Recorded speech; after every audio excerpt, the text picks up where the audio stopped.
Mahal kong anak, huwag kang matakot sa mga pagsubok na dumarating sa iyong buhay. Alam ko ang bawat pait, bawat luha at bawat bigat na iyong dinadala. Hindi kita kailanman iiwan ni pababayaan. Sa gitna ng iyong pagod at pangamba, ako ang iyong sandigan. Kapag pakiramdam mo ay nag-iisa ka, tandaan mong kasama mo ako. Kapag hindi mo na alam ang gagawin, ibigay mo sa akin ang iyong mga alalahanin.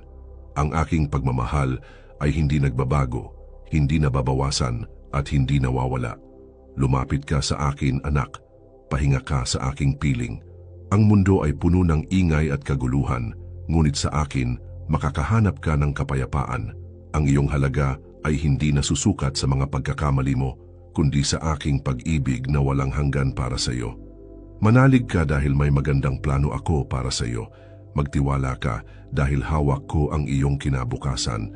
At higit sa lahat, huwag mong kalimutan, mahal na mahal kita.